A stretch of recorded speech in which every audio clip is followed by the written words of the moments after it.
Welcome to Talking New York Real Estate with Vince Rocco. Our show is all about the exciting world of real estate and in particular, how it relates to the luxury New York marketplace. But if you are not planning a real estate transaction in New York, we still have plenty of information you can use no matter where you are. Now, here's our show.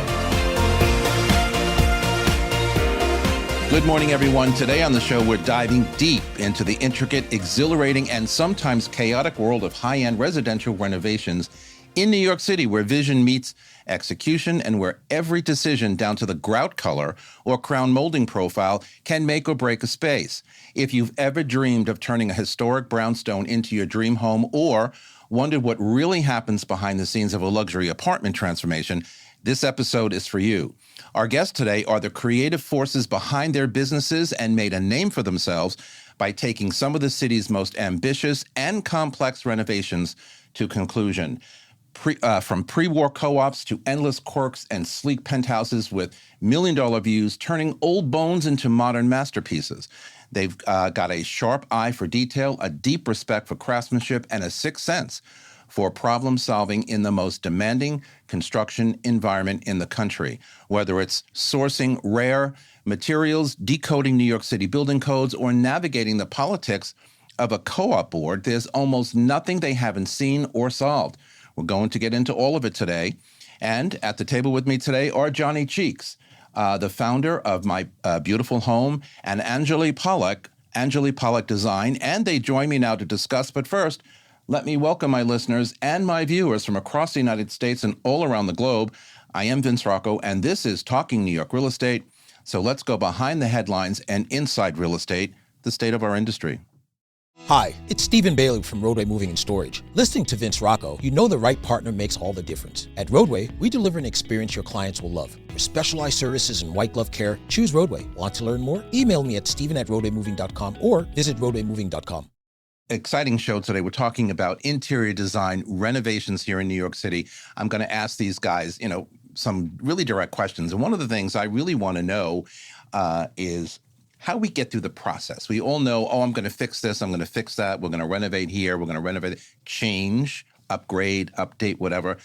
But it is a process, and it can go as smoothly as you make it. But Johnny, let me ask you, can you walk us through your thoughts when somebody comes to you and says, hey, I want to renovate my apartment. I've never done this before. I really want to change, X, Y, and Z, but we don't really understand what that entails. What goes through your mind, and then what is your response immediately back to that potential client coming up? So I would say that the discovery phase is just as important as the project itself. It's always important to figure out as early as possible that we are the right fit for that potential customer. So in our particular case, if someone's looking to just do some light resurfacing like cabinetry or just replace one aspect of a space like floor tile in a kitchen, that's not necessarily the type of services that we provide, as we're more full scale.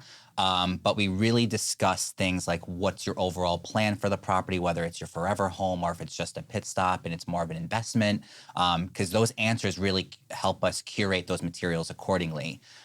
Budget also, a lot of times they don't have a budget set in their mind, although sometimes they might be holding that back for the time being. I was going to ask you about that. Go ahead. Right. Yeah. But as soon as we have that in-depth conversation initially, from there we'll take next steps. So if everything aligns, we explain our services to them and they agree that's what they're looking for, we'll do an in-person walkthrough, take our preliminary measurements, evaluate the space and its condition, because if there's more work that we see needs to be done, especially behind the walls, if there's a leak, that affects pricing as well. So we get as thorough as we can in that initial discovery phase. And you never know what's going to go on behind walls. I mean, I've learned that when I've renovated in the past. But it's really important because you said something, and when I went to renovate a couple of times in my life, and you guys are the experts, you know a hell of a lot more than I do or a client. I really didn't even know what I wanted to do. I want a new kitchen, or I want a new bathroom, or I want this or that. Mm-hmm. But I really didn't know. And as far as budget is concerned, I didn't have that either. We'll talk about that in a minute. But Anjali, so when someone comes to you right off the bat and says, hey, I'm thinking about renovating my apartment, or I want to renovate my apartment, what is going through your mind? I mean, he kind of, made incredible points there. I felt that because I was a client at one point. But is that kind of standard for most clients? They don't really know what's happening, and you need to be the one who tells them, hey, this is what we have to do, and this is why. So I think it depends. I think you get both sides. I think there are more and more people who are quite educated, especially as you get older and you've done this before. If you've done this before, then you have some knowledge of it. If you've never done it before, you're a totally different animal, right? But if you have done it before, you have some idea. But even then, prices have changed so much. So you may have done Yes, a they have. renovation. But so I always start nowadays with saying, off the bat, I want to tell you, it's even embarrassing for me as a designer to tell you what this is going to cost. So I want to be as honest and transparent as possible because regardless of what you decide, whether you're going to do the most high-end luxury kitchen or you're just going to get cabinetry done by your contractor, Right. it's still going to be a price point that's going to give you sticker shock at this point. Yes. And then some people get over that and some people don't, right? Yeah, if I told you what I paid 25 years ago, you wouldn't believe it because I can only imagine what it is today. And that's really, so it's really being quite transparent. And to speak back to what Johnny said, it's really in that discovery phase, understanding really what somebody wants and trying to give them the clearest picture of what that entails, right? How many people will you have in your home and how long will that take? So the two key things are how much will it cost and how long will it take? And to be truthful about that, because Absolutely. people lie about that and say, oh, you know, 8 Oh, weeks. of course they do. It's not going to be 8 weeks. Really, it's really not going to be. And then It's very true, and that's a very good point because time and money Yeah. are really what people want to know. Exactly. In my business, on the other Exactly. side, selling something to a client. In the past, lots of people wanted a project. We used to call it a project, okay? They want to buy something and they want to renovate whatever. Now they're a little leery because the timeline could be a little longer. The costs, as you indicate, have gone up. But what I teach in school about New York City real estate in general is that it is completely and totally different from anywhere else in the world, including our immediate suburbs, okay? Oh, absolutely. Agreed. Transacting real estate in New York City is unbelievably complicated and difficult. So my question to you, Johnny, is how does that relate to renovations and design? Is it more complicated because it's here in New York City, or is it on par with any place else? It's funny the way that you ask that because it's a little bit of both. Although our average customer is typically leaving a current place and closing on a new property, and they have to be in by a certain time. So although our timelines, we don't have that luxury per se of having a long lead time for super custom materials and finishes, it actually streamlines our process because it limits the amount of choices that a client has. So we use our extensive network of vendors, both here locally and online, based on those timelines when a client has to be in the property by. And it actually, to me, makes things a little bit easier. There's millions and millions of options out there. And when you have too much choice, it can delay, you can overanalyze, you can think twice over something that you initially loved. So for us, it limits that overwhelming feeling of having too much to pick from. Yeah, and on that score, I was going to ask you about, the misunderstanding with, materials that people can actually choose at, in their renovations. How easy is it for you guys to recommend or to even outline what kind of materials are available? And with all that said, what about the supply chain? Because there are certain things that we can't get on a timely basis, so that's going to interfere with timeline, right? How much do people not really understand about the materials that are available? You mentioned before about you want to do a very high-end luxury kitchen. You want to do just, I'm not going to, well, I'll use the word IKEA, whatever, something very low cost. Yeah. How do people decide on what the material is or in actually what the design is? If I'm hiring experts like you, hey, come on in and make my place look like, whatever, beautiful. Well, I'm curious to How get do you your have that point of view. conversation? Yeah, so we're very good at analyzing the property, the neighborhood, the property value itself. One of our founding principles was always to advise our customers on where to invest, whether it's a splurge item or where you can spend a little bit less, like on an entry-level material. The goal is to always avoid overinvestment. I mean, there are times where a client wants that $8,000 Toto toilet that does everything for you. Right. And if they're adamant about it, then that's going to make them happy by all means. But if there's ways that we have to stretch a budget as much as possible, we're good at saying, okay, invest here, like a nice countertop or a beautiful backsplash or very nice appliances, especially if the customer's cooking all the time. Or maybe just refinish the hardwood in your foyer rather than doing a custom mosaic. So there's workarounds to still achieving the elevated, sophisticated feel that a client wants, but still making sure that we don't go crazy, because these little additions over again adds up. And it becomes real money at the end of the day. Angeli, what about things that are trending? You know, whether it's materials, whether it's a look, whether it's a piece of furniture, because you guys get involved in everything. Trends oftentimes, and we know this in any business, okay, Yes. they come and they go. And sometimes I they was go about to say. faster than we really About want to them to say. go. How do you deal with that when someone says, hey, but I want this because it's really hot right now, Yeah. or it's trending right now? Is it the right thing for them to do or not?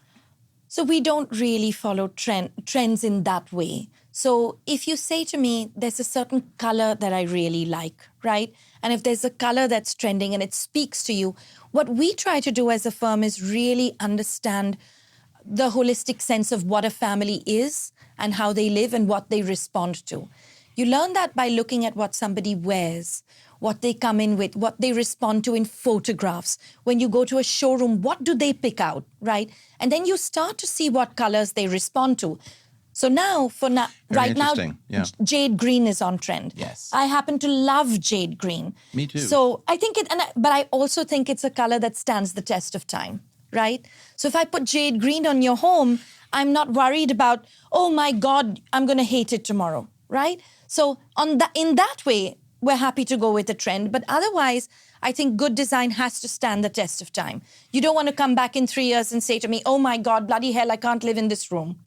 So. Well, I did that. You know, I'm old enough to remember. You guys probably don't. When I bought my first condo up in Westchester way back when, and seafoam green and peach Yeah. and whatever was no. the trend. That's what, Johnny, don't get me started. Hey, it's all right. And I did the whole, whatever. And then I was living there for maybe a month and thought, are you out of your mind? Yep. And there was another word in the middle of out of. Yeah. Oh, I'm sure. And I thought, really? And why? Because it was trending. Exactly. And everybody had it. And I Yeah. said, I'm buying a new place and it's my first place, whatever. And I have to be, like everyone else. Oh, I hated it. Yeah. Hated it. So question there is, how often do people decide on something with your advice or not, and then come back and say, you know what, the color's just not working for me? Does that happen? Not often, but on the rare occasion. Yeah, I agree. It's On a the rare on the occasion. very rare occasion. But I think when you start with somebody, and as Johnny mentioned, there's a marriage between you and your Oh, client, right? 100%. So when you start out, I think, for instance, we're not one size fits all. We're really the firm you hire if you want somebody who's really going to listen to who you are, because each one of us is unique, right? Just like you spoke to New York. New York City has so many apartments, and you're shocked till today when you walk into another one, and it's so different from what you expected when you looked from the ground, right? So we're trying And to we design. see them all as real estate agents, believe me. In a day, we can see Yeah. 5 or 6 different Exactly. looks, And right? it's amazing. Yeah. So we're trying to find the uniqueness in you. We're trying to design an apartment that's specific to you. We're not trying to design just for everybody to have the same thing. In principle and theory, that sounds wonderful, but I have to maintain Yeah. my thought. I walk into so many places and I oftentimes think, what is this person thinking of? How can they be so bad or so off Yeah. in their Yeah. not only colors, but in their design choices? I and think we're all like that, right? And I'm Little- like, well, if they're going to come to a designer and say, I want this, and you kind of go through your thing, and they want to end up kind of where they currently are, and I then would you be- just say no. Thank you. I would be horrified. So I would just say, no, that's just not going to Yeah, work. just no. But I understand why people get into those scenarios where they love so many different things, but just because you love so many different things I know, doesn't but- necessarily mean they go together. Right. So that's where having a designer really Helps a comes lot. into play, Yeah. where we can create that sophisticated, beautiful space for you with all the things you love, but also holding your hand and maybe introducing you to something that you may not have been privy to before. Right. Because this is not something that our clients are doing every single day. Exactly. You know, I renovate dozens of properties a year, and they're, say, an accountant, Yeah. for example, Yeah. right? They're the much different industry. And the resources that you have access to that you're seeing every day. That's correct, but again, it's kind of probably what am I trying to say? Not easy to get people to kind of come into your way of thinking, even when they hire you and say, "Hey, look, I want to change things. I want to upgrade, whatever. I want to make my apartment really beautiful." But I walk into so many places and I look around and I think, oh boy, does this need an update? Oh, Yeah. does this need a renovation? Yeah. Please call somebody to Yeah. come in here and help you out. Yeah. And it's kind of like, it's not even bad, it's real bad. Yeah. Yeah. So I can't even imagine what you all walk into. But let's talk a little bit about the process, okay? We'll get more into the design aspect in a minute, but the process. So you go in, you're the interior designer, you're the people who are going to, carve out that footprint. And by the way, I think you said it before, Johnny, it all comes down to trust. Your client has to trust you. 100%. They have to trust you 100%. completely, because even in our job, if you don't have that, what I call T-word, Absolutely. you're going to be in a lot of trouble. So walk us through, you're the first point of contact. All right, Johnny, I want to do this, give me your ideas, whatever. Now, once you decide to go into project, what happens? You got a general contractor, you got subcontractors. How do you coordinate all that? And do you coordinate all that? So I think what makes our experience much more seamless is that everything is in-house, with the exception of an architect. But we work in conjunction with them, whether they are hired by the client directly or we use the various architects and engineers that we've worked with in the past. Right. Everything is in-house. So we are doing 3 services, especially. Of course, the demolition team and the installation team, the build team, but also the project management aspect of our services, which to me is the most important part. Oh, There's agreed. so many logistics that are involved, so many moving parts. Materials and finishes have to be ordered at very specific times. You don't want them sitting on site for too long. You don't want them delayed. So it's a very intricate dance. Coordinating the amount of team members that we have working on site in a given day so we don't have too little or too many. These are things that usually when someone is hiring a different kind of contractor, they might not necessarily be getting those services, which are very, very important to have. I always tell a prospect that it's kind of comparing apples to oranges when it comes to proposals, because I don't necessarily know what they're offering. Say it's significantly less, there's things to consider when you're bidding multiple jobs to make sure you know what exactly you're getting with each team you're reaching out to. So once we are onboarded, we can start the design phase as soon as possible. I like to make this an enjoyable and fun experience, just really getting to know them. I'm sure you do the same thing, Anjali, where you're just not necessarily asking them like favorite colors, this and that, but just understanding what they do day to day, what makes them happy. Do Exactly. they like to travel? Exactly. You just looking around, you get a good sense of who somebody is. And then again, they're really relying on your expertise to introduce things to them. And I think usually we're doing the vetting process so well now that most of our customers understand that they need that guidance and they're looking to be introduced to something new. And one-stop shopping is everything. I mean, with all of your people on board to do the entire job, that's quite incredible. Right. It's evolved quite a bit in the last few years. Sure, But of course. we found that most of our customers, I would say all, they really appreciate that we're on top of it. Like we are working directly with our team. It's not like we're, babysitting another set of contractors, which we've learned along the way. So it makes it easy and somewhat I was going to ask enjoyable. you that, but we've got to take a break. After the break, I want to understand, how it can get a little complicated if it's not a one-man shop Right. where everybody's involved. I'm going to take a quick break. No one's going anywhere. We're coming right back. Talking New York Real Estate is just getting underway on this Tuesday morning. Don't go anywhere. The Everset provides full-service staging and furniture rental solutions in the New York area. For more information, please visit us at staging.theeverset.com or email us at staging@theeverset.com to request a free proposal. We are back. Anjali, so Following what Johnny just said, I mean, I Yes. think it's very important where, you get to have control, and I use the word control, lightly, of the people who are working or who you bring into a project. right. Because it's only going to make you look better, only going to make you work better. Do you agree with that? Do you not agree with that? How does that really, really work? No, I agree with you 100%. And I think, again, it goes back to the word you said, trust, right? So whoever you bring onto a project, you have to trust them and they have to trust you. Yeah. So as good as they have to be to you, you also have to be good to everybody who works for you and have respect for your team, right? So I think one of the main things whether it's between your client, between all the subcontractors that I work with, because I have contractors and subcontractors, but I'm still the project manager. So the client really is interfacing with me, and then I am taking everything else off their plate. So they just put whatever they want onto me, and then I deal with it, right? So I'm talking to everybody else and making sure that process is smooth and stays on track. I think communication is really, really, really important. I think being very honest all the time and very straightforward about what's happening is what keeps a project also going smoothly, because there are going to be, as you know, in everything, there Bumps are in the always road are going to going to be. happen no matter where you are. Absolutely. Always. So as long as you're really straightforward about it and constantly on top of it, right? Don't push it away. You have to just address it right away and head on and be available. I think that whether, drawings and things go only so far, I think it's boots on the ground that really goes a long way.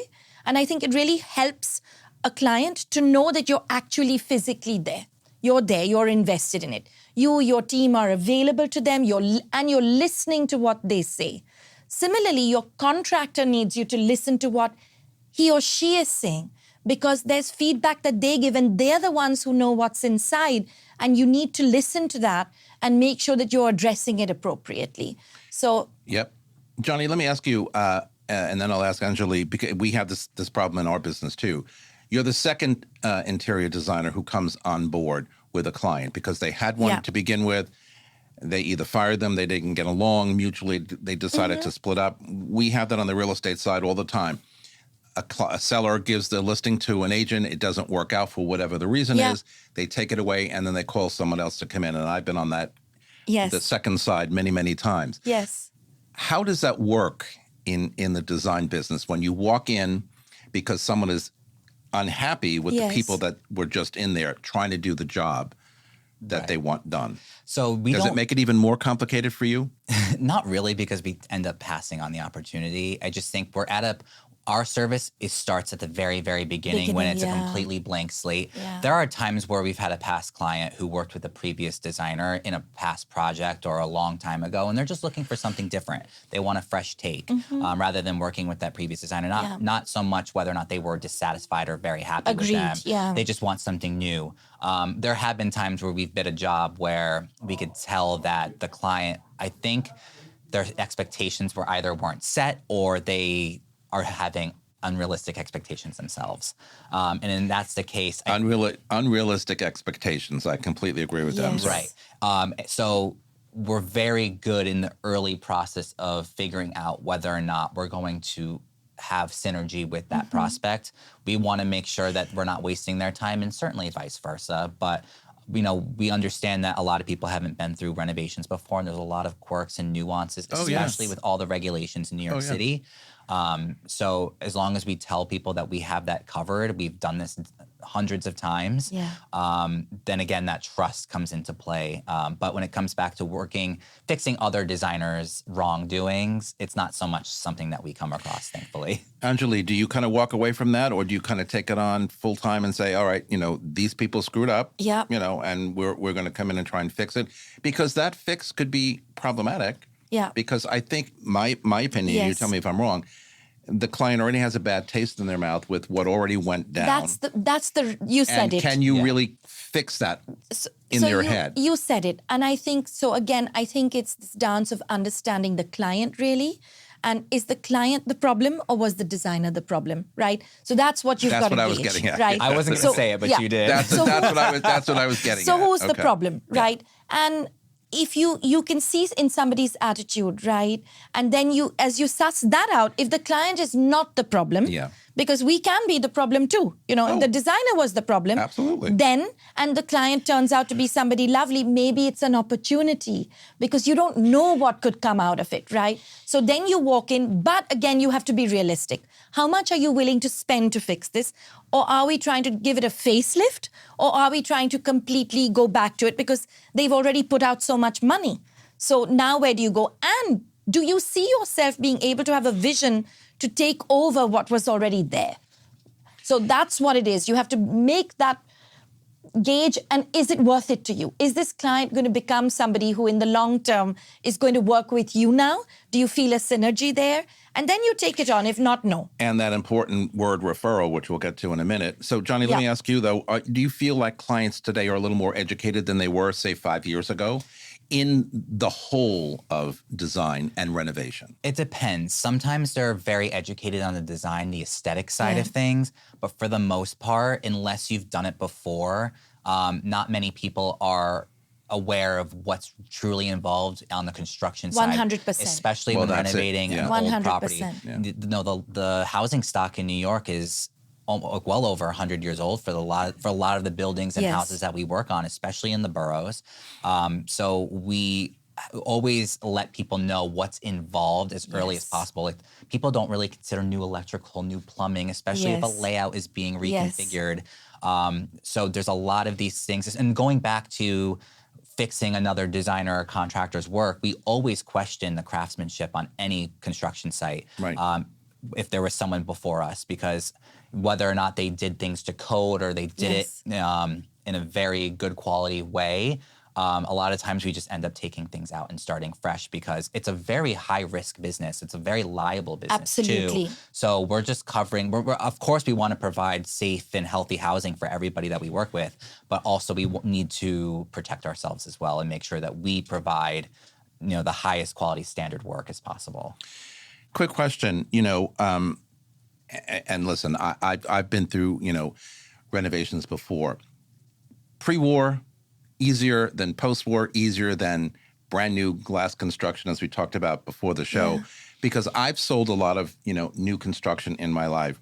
And I've been flabbergasted about 3 or 4 times where brand new construction, Anjali, and the buyer comes in and decides to rip out everything and start over again. Brand new. Yes. Do you see a lot of that? Yes. Yes. All the time. Why? All the time. Then why buy something brand new? Go to an existing building and create your own. That would be my opinion. I think it would be my opinion as well, but I think sometimes people are maybe after the view that this brand new high-rise offers them. Yeah, the location, location view. or the view. And then because they're in the fortunate position to have the funds to do it, that kitchen may not be the exact color they wanted. And when you have the funds, then you decide to make it your own. So you want to live in this building, you want this address, you want this, but you want it to be your own mark on it. So then you bring in your people and you do it.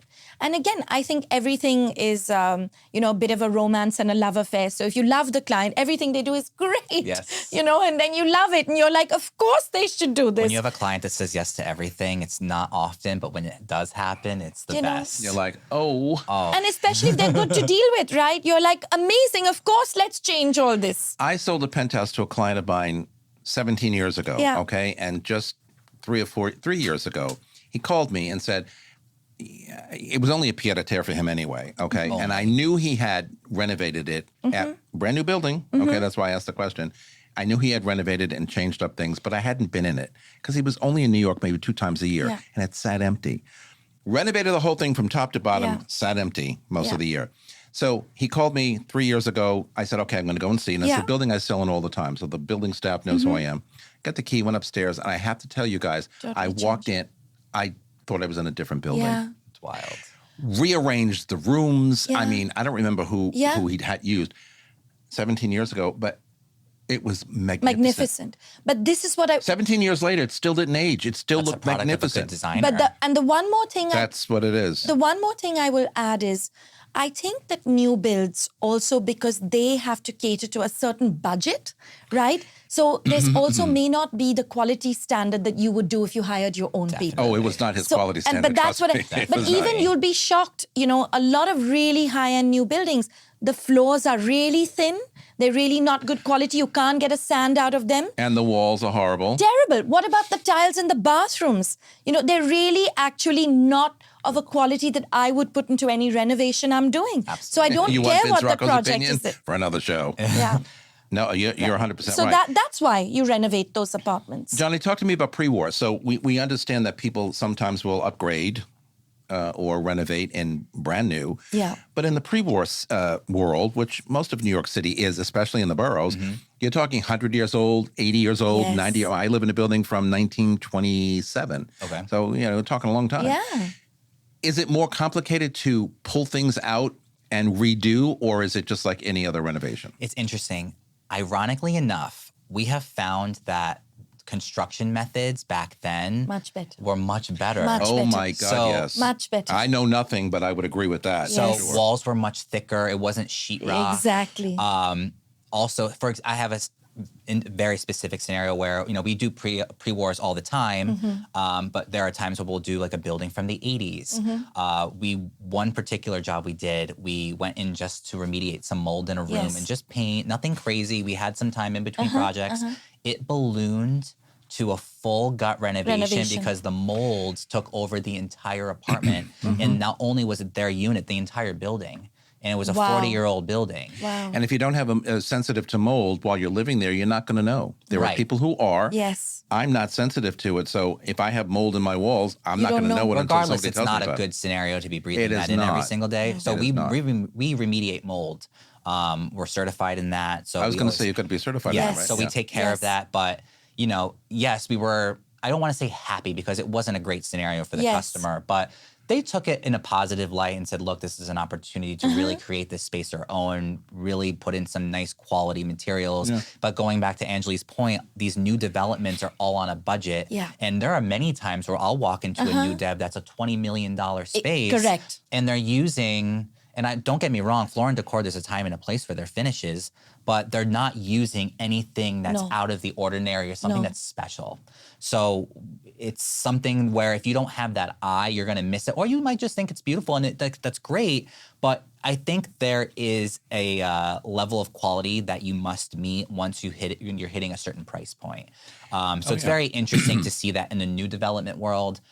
I just love working in older spaces to transform. We live all very differently now than these buildings when they were originally built. Oh, 100%. So it's But cool. the thing is, too, when you start breaking walls down, even on the new side, Yes. you don't know what you're going to find behind. No. And there are also some buildings that clients tell me that building requires you to update the electrical Yes. and the And the plumbing in plumbing. some cases. Most. When you're doing a renovation. Most If you're not doing a buildings. renovation, okay, most buildings, you don't have to necessarily do it right away. How does that, affect cost when they're thinking about a brand new sleek kitchen or a beautiful bathroom, and now all of a sudden you're like, well, according to your building management, which we'll talk about after the break, they tell me we have to do the electric because it hasn't been done in 100 years or whatever. Yeah. How difficult is Well, that? one of the first things that we look at on a walkthrough is the electrical box. You do. A lot of times, especially in older buildings, Always. 99% of the time, it's not adequate for modern appliances. So it requires running new electrical anyway. And going back to communication, how imperative that is, we will say a lot of the budget will be things that you won't see. Yeah. But it will allow you to create But that beautiful Well, space. Further to well, that, that's- in a pre-war building, you have to bring it up from the basement. Correct. So if you live on floor 17, that electrical, if you want to upgrade your washer dryer, now add a heated floor in your bathroom, and you don't have enough, that's got to come up every single floor. So that really changes the price, right? Not just that we have to take the plumbing back to the stack, because we do in every renovation that we do, Right. but that we have to bring it up from the basement to add to it. Well, and again, the unhidden, costs and expenses of that, people are not thinking about that. No, they're they're not not. considering that. So does that change their decision to go forward with renovation, or does it not? Sometimes it will. And we understand fully that we're not going to win everybody over. There's a lot of moving parts for us in our industry for a client to move forward. Usually it's a numbers thing, and understanding what our value is. If they're looking for something just to get like a quick fix done, and they don't need the services that we provide, then that's great. I'm happy that you're going to get ultimately what you want. But other times there is a need for services like ours. People have their everyday life to worry about, let alone reconfiguring an entire property. So we're good, especially in the vetting stage. I keep going back to that, but we tell But I people, would add one more point to that. Maybe there's a compromise. Maybe you bring that up and you do all that electrical work, but you buy a couch that's less expensive. Right. So maybe there's a way that you have a trade-off, right? So you work with them to achieve what they want. So if there's an overarching number that they're striving to reach, you can still work it out because you can cut somewhere else that won't show, and they can still then pay that and you're actually upgrading the bones of your apartment. So that has value in it eventually in resale. Yeah, of course it does. So- All right. So we talked before about there are bumps in the road sometimes. Ideally, we don't want any bumps, but sometimes there are. What do you do when something goes wrong in a project and you're sitting there? I mean, we all watch TV and they're over-dramatized and, oh, my God, I got to talk to the owners and it's not going to go well. How do you handle that? Because things do go wrong. Tell the truth right away. Yes. As soon as it happens, no bullshitting. Absolutely communicate it straight on because it's going to happen. I love it. Tell the truth and then say how you're going to mitigate the problem. What are your solutions to this? Okay, there's a problem. You and the contractor have to be hand in hand and decide these are the things that we can do. These are the professionals we're going to involve. These are the ways we can mitigate the problem. We're being very honest. This is what's happened. Most people they may be thrown off right away, but most people are reasonable about it. They understand. If you're straightforward and you don't try to finesse them. Just tell them the truth.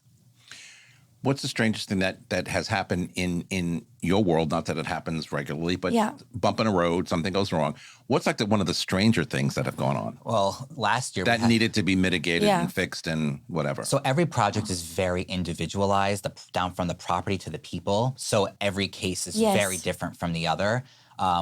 We do renovation loan projects as well. And in those cases, the budgets are usually set before we're even bidding on the job itself. There's a lot of nuances with that I can get into in another day. But based on the home inspection, the budget was set. And then when we came in as contractors, the house was on the verge of collapsing. It was a beautiful brownstone in Bed-Stuy. And they had this whole wish list, this entire scope of work that essentially got thrown out completely because most of the budget that they got before we got involved was for all these finishes, but now it had to go to structure. So where many contractors would have walked away from a situation like that, we got very nitty-gritty with them to ensure that all the stuff that had to get done structurally was done, but also just to get them in the house, and then we could come back in a later phase and finish other spaces. So if you have a team that's really diligent about making sure that this is as seamless and as smooth as possible despite these headaches, then those hiccups or those humps along the way will get smoothed out eventually. But it all depends on who you're working with. Not everyone will have the capacity or the desire to work around those quirks and surprises. All right, we have to take another break. A word from our sponsor coming up. We're going to come right back, so don't go anywhere. This podcast is supported by the More Network, powered by Brown Harris Stevens. Real estate touches every aspect of our lives, from design and architecture to investing and the economy. Now there's a way to get all your real estate information in one place. The More Network. With more than 20 podcast and webcast series, the Mastery of Real Estate Network is powered by Brown Harris Stevens, one of the country's most distinguished brokerages. Discover advice from notable entrepreneurs, compelling topics, and access to top global real estate experts. Subscribe to their YouTube and Apple podcast channels by visiting GetMoreNetwork.com.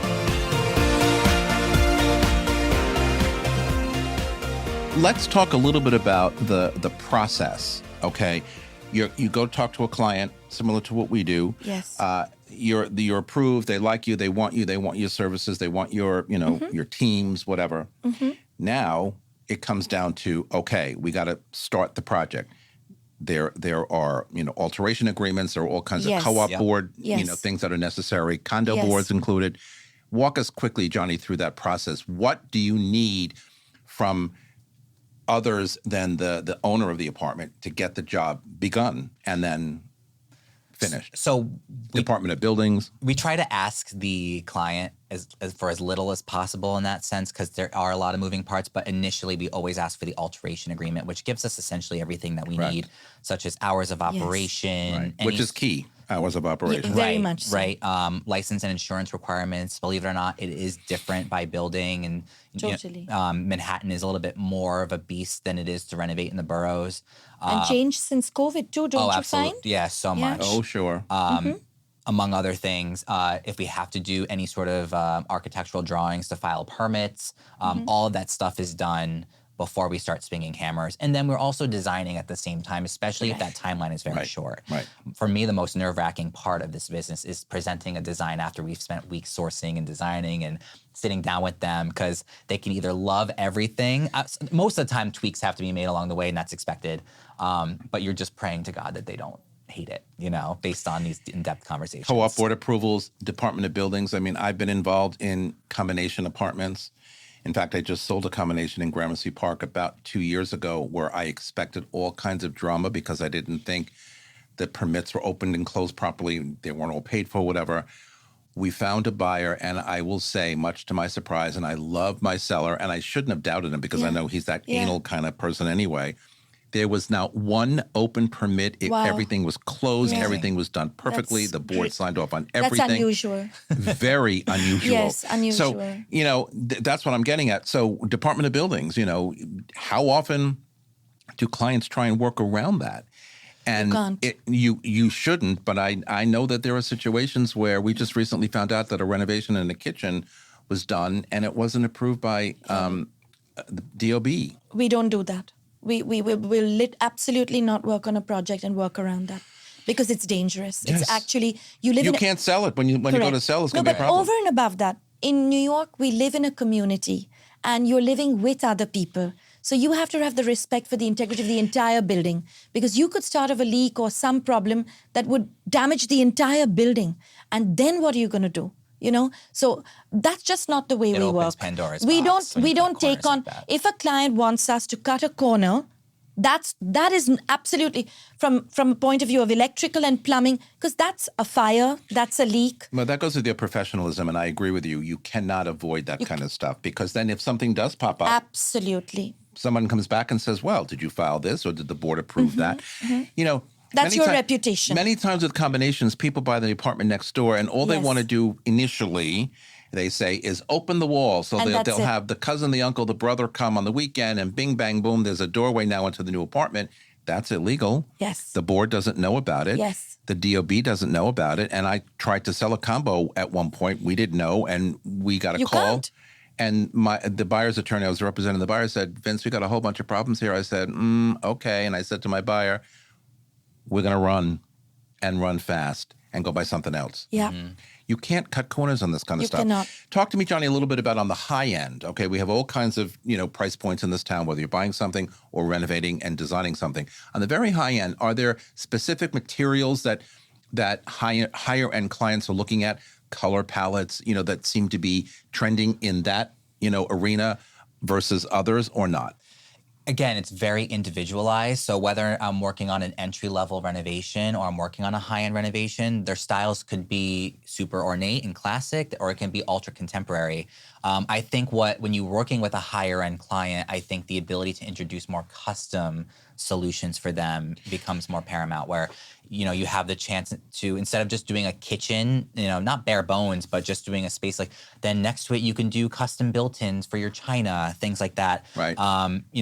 Paint is paint, right? So if they're open to it, they can do a very bold color, which to me, I'm seeing a lot of color these days, going back to the trends conversation. But I think everything is very expensive now. So when you do have the chance to work with a higher end client, your options are a little bit more open to, finding Correct. really beautiful wood for cabinetry, or if you want to do a natural stone versus a quartz, they both have their pros and cons. What is the color du jour today? Is there I love one that. particular color today? Because as we talked about, in my experience, peach and seafoam green, and it's like, Never again, Vince. Gray. Never again. Never. Well, again. you said jade green. I think jade Sage green. is Jade also green, I'm really sorry, Yeah, forgot about sage and that. jade green seem to be the color, right? And I think they're Now, I like those colors. I do actually. too. I really do. One like those more colors. thing that I'll say is, I would say a decade ago we were much more gray. Yes. And I think we're moving to a warmer Warmer palette. palette. Oh, thank so I God. think we're moving to a warmer palette in general. This does not work for me. I like this. I think Yeah, there's a I do time and a too. place for it, but I do you're too. warming it up with other Yes. elements like the white rug, Exactly. the warm Don't get wood. me started. But I think in general, there's a return to a warmer tone, and people are searching for that. And I don't know whether that's because we're in a post-COVID world and we're looking for that warmth, or what's going on in the world generally. But there is a move towards a warmer tone, and I think even the greens speak to that, because the greens sort of bring nature inside. And I think you're right. I think warmer and nature and Yes. comfortable kind of resonate. cocooning, All these other colors that have trended, yes. for lack of a better word, throughout the years, were colder, were more stark. And I think that went along with, the kind of sleek. I want everything to be Yes. sleek. The and I want hotel vibe. The hotel vibe, exactly, which is fine. The minimal look, which is not my look at all. Yeah. But that kind of, those colors kind of went with that. But talk a little bit about, guys, about, the influence of, social media and all of the influencers out there. Do you think on any level that any of that is affecting design at all? It doesn't really affect people buying or selling homes, but I think it might have a little bit to do with maybe when they pick their colors or when they pick their designs. Do you think social media has any? I mean, social media is like controlling everything these days. Absolutely everything. Yeah. I think it's just a new way to get inspired.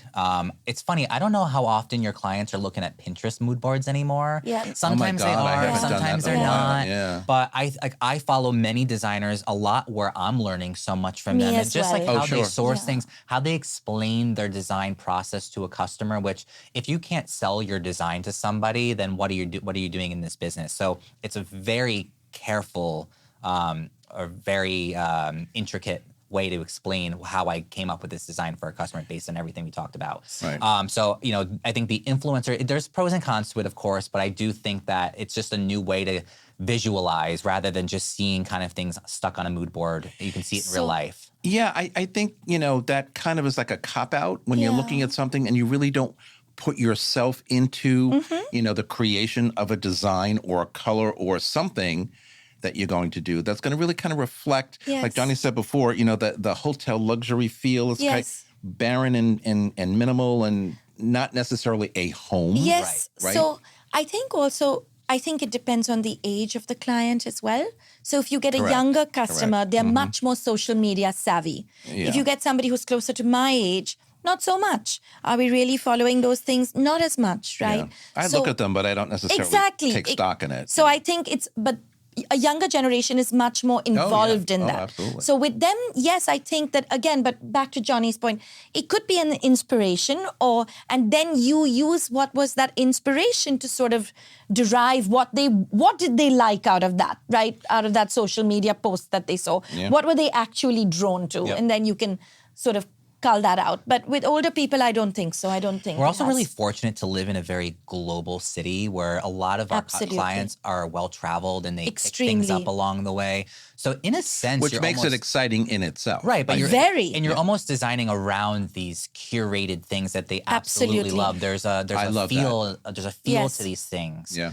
Rather than just kind of picking something randomly because And building You have around to. that. and or speaks to their designing and creating personality around and that. their journey, their journey towards what it is. Well, to what you said before, it's their personality that Yes. you're keying off of with that, whatever it is. Absolutely. And designing around that. I think that's pretty key. I mentioned before supply chain issues, post-COVID.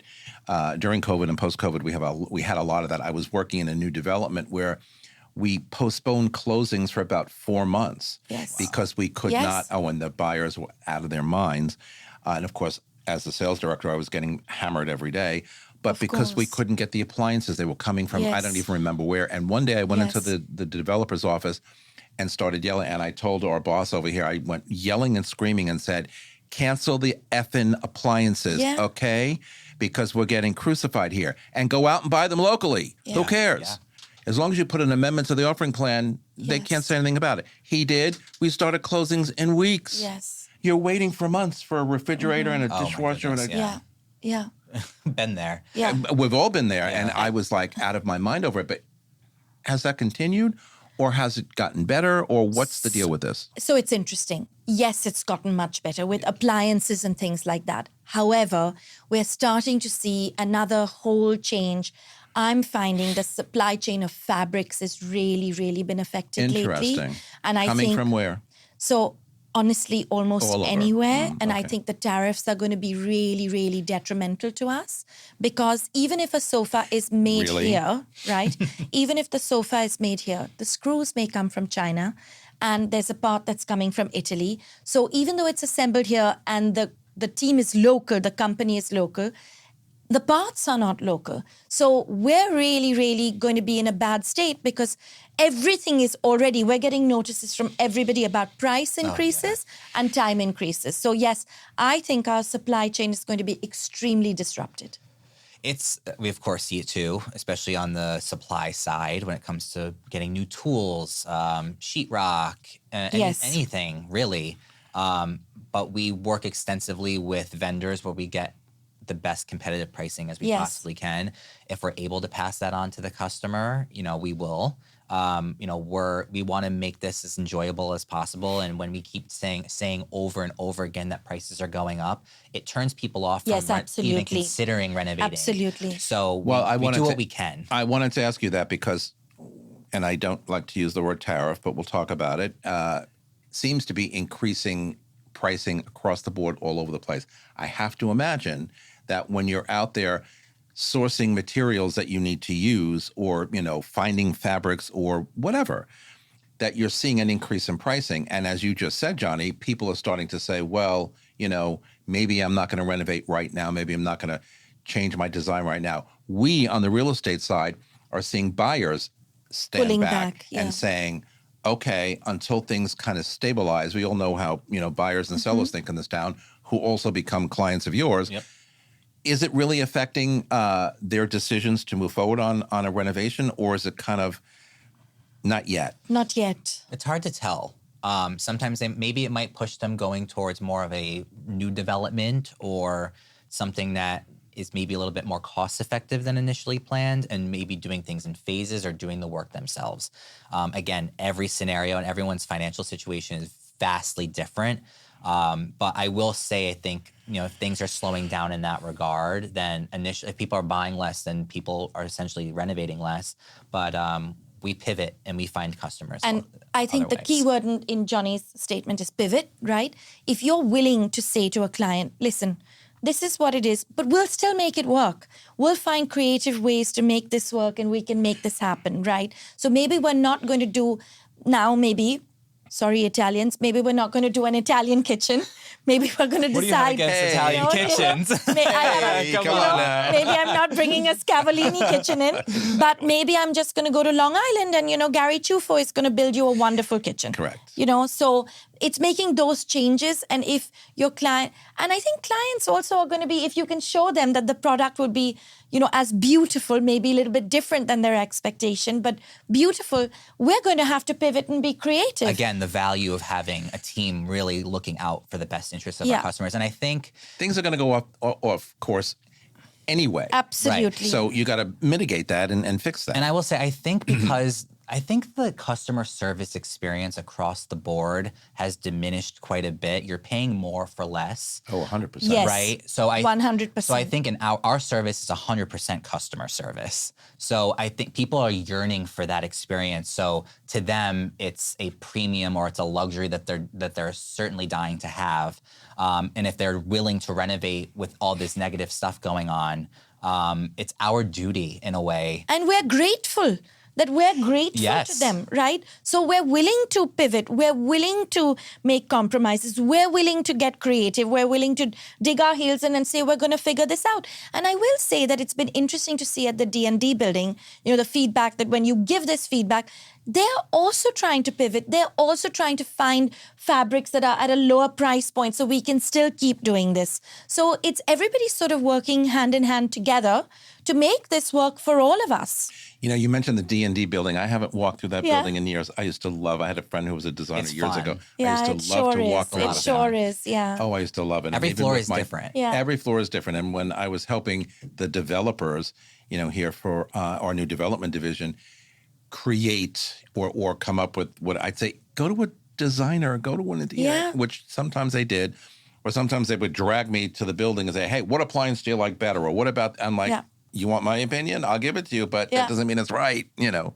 But I used to Don't love. doubt yourself, Vince. Yeah. I'm sure you have great taste. well- Besides the peach, but That was Seafoam almost green. forced on me. I'm like, I will never. Do it again. I can't even look at it, even in the store when I see the peaches in the bin. I'm like, no, I take it can't away look at from me. I can't look at the color.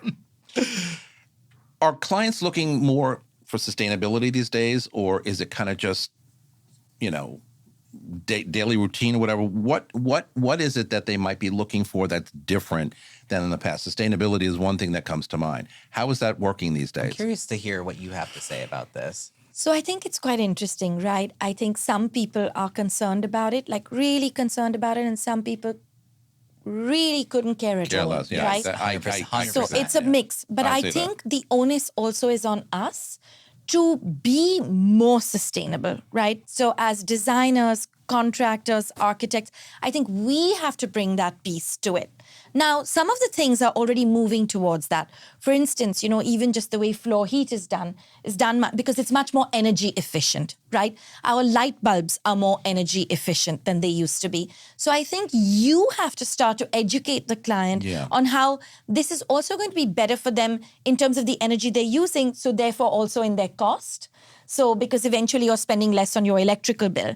I think AC systems have to be sort of revamped because there are people who go away to the Hamptons all summer and then they're running the air conditioning. So what is the way that we can make that, you know, because it's not the right thing to do, right? So how can you be more sustainable? You know, put shades in. There are materials that are coming in and they're available to you that are at the same price as something else that is more, you know, eco-friendly. So I think we have to educate. And when you start to educate the customer, I think they're quite willing to listen. Yep. And going with the HVAC, for example, Yes. we do one of two things. Either the split units that you see in Correct. many apartments. The pros to those systems, although they've gotten a lot slimmer over the years, have. they've been very ugly in the past, but they're getting better. And there's ones that sit in the building that are in the ceiling that are flush. You can run them when you're in the room, or you can turn them off and you Yes. can have things in zones. Whereas if you do traditional HVAC, which we also do, you're cooling the entire house. Right. So that costs a lot of money. A lot of customers too, on the appliance side, yes, there's this move towards electric stoves and ovens, which has been going on for quite some time. Yes. But a lot of our customers are preferring it. I found the same thing. Which I found very yeah, surprising. Me too, You're, me you're too. gonna you're gonna say Vince, really, but I'm a gas. So, Oh, so, me too, so are me we. too. So, I'm a gas range. Me I go to too. my family on the weekend and it's this electric nonsense. Yeah. I'm like, I don't leave even me know how to alone. use it. I don't either. But you know what people And are things saying burn. is, so Yes. what they're saying is that on the low functions, right, on the SIM and everything, that it actually does very well, and people are happy with it. So Induction too is another. Yes. I was popular just one going to that we're say doing. induction. Oh, yeah. Very yeah. In popular. the beginning, though, when you had an induction range, you had to have certain pots. Right. I think you still do for them. Do you still do? Yeah. I heard sometimes, yes. I'm like, I don't even say that name to me. Yeah. And I was selling a development 2 years ago that was all induction. And I have to Oh, tell you that's something. that's a tough sell. People would come in and say, Yeah. is that an induction top? And I'm like, yes, it is. Yeah, yeah. Okay, not for me. Yeah. Yeah. Can I change it? I'm like, well, you can put Yeah. electric. yeah. And this goes back to our point of really getting to They're know awful. people. Who would Yes. design that? Whether they got a good deal on the appliance Yeah, and they you bought them don't in know. bulk, you never know. but never well, know. there you have it. everybody lives so differently. So differently. So what works for me might not work for Anjali, right? So it's really understanding how they live, what they do, whether or not they cook every single day, what their budget is too. The budget is the most important thing. And then we kind of back Always. into it. Oh, It's yeah. kind of like Tetris. Just tell me what your all-in number is, and then I can tell you how much you need to spend on countertops, how much you need Yeah. to spend on appliances, flooring, etc. So you get strategic. Exactly. All right, we have a minute left. Anjali, give me your impression on where do you think New York City residential design is going in the next 5 years? We know where we came from. We know where we are currently. Where are we going in 5 years? Will it change significantly or not? I don't think it will change significantly. I think residential design will sort of hold just because your home, I think, is going to become more important as the outside world becomes more uncertain. So when things are more uncertain, Interesting thought. I think your home becomes really even more of a safe haven. I think what will change is that we're going to have to be much more creative about the way we employ funds. So that will change. But apart from that, I don't think design will change. I do think this trend of nature, sustainability, I think we're going to see more awareness. And I think we're going to see more kindness in it. I think we realize this We like city, the word kind. I think this city is very good. We come together when things are rough. We do. And I think we're really going to come together even in this way. I think we're going to really be kind to each other and help each other. And I think design is going to be a way that really reflects that feeling of providing a safe haven, bringing nature in and softer, just softer, to soften the harsher edges that we're feeling. I will say that the new development world, I think, will continue to move along just as fast as it currently is. But I think it's because people are living much differently now than they were previously in the past. People want those amenities. They want the tall ceilings. They want the big windows, which is why you tend to see a lot of those glass boxes. But when it comes to curating the inside of your space, I think the warm tones are still going to play a really key role. Kind of introducing maybe a more toned down version of charm and detail, but having those layers to make something feel a little bit more interesting and cozy. I think that stark, modernism might start to fade away a little bit. But again, just because it's not necessarily the hot thing right now doesn't make it necessarily bad. It's just what anyone's personal taste is. But I think there are ways to introduce trendy things, but are easily changeable once those things kind of die out, like a throw pillow or an area rug, rather than doing some super trendy backsplash that you'll have to rip out. Or a piece of art that's trendy. Right, right. You said the word soft before. It reminds me on the way home, I have to stop at CVS because I changed 2 light bulbs in my bathroom yesterday, and I don't know which. You have to buy 2,700K only. I don't know what Anjali, I don't know what I bought, but I turned the light on this morning and it was like 6:30 in the morning and I felt like these lights. Office. I said, no, soft they're not soft. 2,700K. I don't know what I was thinking about when I bought them. I obviously was in a hurry. I grabbed them and they're all wrong. Yeah. They're going in the garbage and I'm buying new ones on the way home. We're coming right back with my thoughts for the week. Don't go anywhere. Hi, it's Stephen Bailey from Roadway Moving and Storage. Listening to Vince Rocco, you know the right partner makes all the difference. At Roadway, we deliver an experience your clients will love. For specialized services and white glove care, choose Roadway. Want to learn more? Email me at steven@roadwaymoving.com or visit roadwaymoving.com. Okay, everybody, we are back with my thoughts for this week. Renovations and design play a critical role in the ever-evolving landscape of New York City real estate, as we just talked about. In a city where space is limited, buildings are often over a century-year-old, and every neighborhood has its own architectural character. Thoughtful renovation is both an art and a necessity.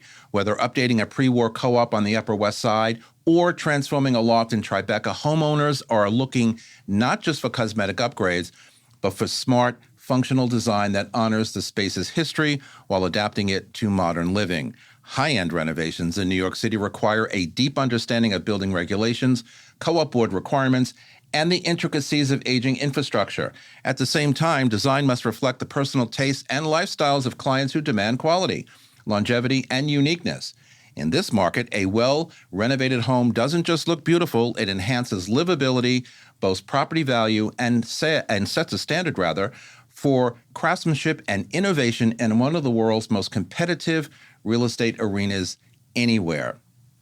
And that's our broadcast for today. Thanks to my guests for being here on set with me. You can follow me on Facebook, on Threads, Instagram, LinkedIn, Blue Sky, TikTok, at Vince Rocco. And Confucius says, choose a job you like and you will never have to work a day in your life. And the only person you should try to be better than is the person you were yesterday. And from all of us here at Talking New York Real Estate and the More Network, to all of you all around the world, thanks for spending a part of your day with us. I am grateful, and I will see you next time. Goodbye, everybody.